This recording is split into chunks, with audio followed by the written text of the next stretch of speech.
Welcome to Section 3 of the Brewers Anonymous BJCP training program. This section covers the judging process. We've been through a couple of admittedly dry sections so far, but it's important information that you will need to know for the exam.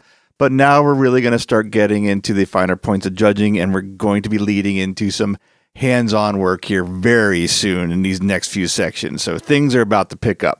This section, the judging process, we're going to cover all aspects of the judging process, an entire judging session, from the ideal conditions for judging, tools used, the basic methodology of beer evaluation, and the procedure of judging a beer in a BJCP-sanctioned competition. And we're going to start all that off with talking about beer evaluation, specifically in terms that you'll need to know for the BJCP entrance exam. So here we go. Like I said, things are about to pick up. In fact, the next three sections of this program ultimately go hand in hand. There's going to be a lot of crossover in these subjects, but they have been written and recorded in smaller sections to make them easier to find and refer to later if you need to. But I do want to take a second here to explain how all this is going to work together, starting with this section, Section 3, the judging process. After going through this, where are you recording these evaluations? You're recording them on score sheets, and that is what Section 4 is going to be about. When you're writing out these score sheets, what standard are you judging against? You're judging against the style guidelines, which is what Section 5 is all going to be about. So as we move forward, like I said, you're going to see some crossover in these sections. There's no real way around that to fully cover each lesson subject. So without further ado, let's get going with Section 3. And we are starting by discussing beer evaluation. You are already doing beer evaluations to an extent, whether you know it or not. Just sipping a beer and saying, I like it or I don't like it, is a very rudimentary form of evaluation. It's a more informal form of evaluation than we will be discussing here, but it is one nonetheless. So with that in mind, in the case of competitions and BJCP certification, we'll be doing what's better defined as formal beer evaluation. This is more involved and much less based on personal bias. A formal beer evaluation in terms of a competition and a score sheet serves three purposes. One, it provides feedback to the brewers on how their recipe represents the intended style. This is an important thing to remember. I have seen a trend towards beer score sheets citing how a beer doesn't match a style. And while that is good information too, it's also important to take that time to point out when a beer is on style. In my opinion, which could be way off, admittedly, is that there seems to be more focus lately on explaining why a beer isn't a 50-point beer and not as much focus on explaining why a beer is a 44-point beer.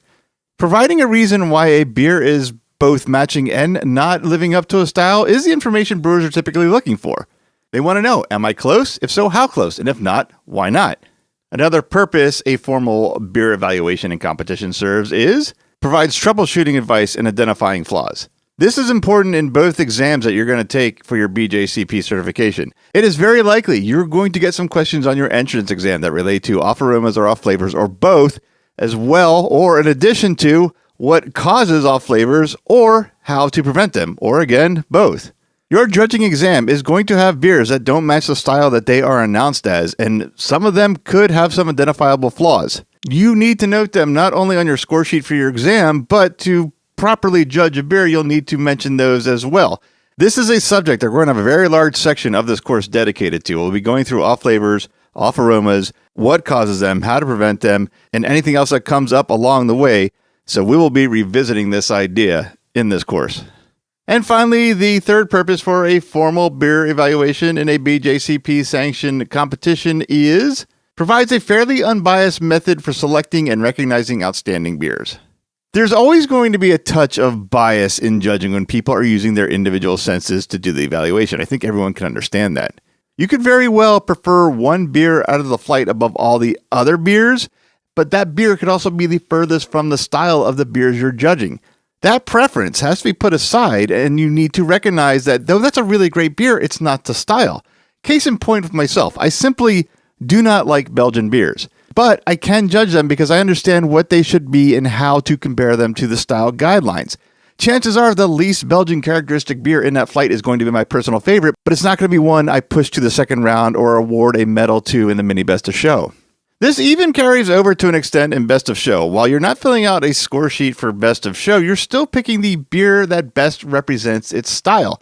Again, there may be one that you prefer above all the, say, 30 entries in that Best of Show round, but it's the least to style of everything else around it. Again, putting that personal bias aside and finding what matches the style best is your goal in beer evaluation. And on that note, that's it for this lesson, so let's move on to the next.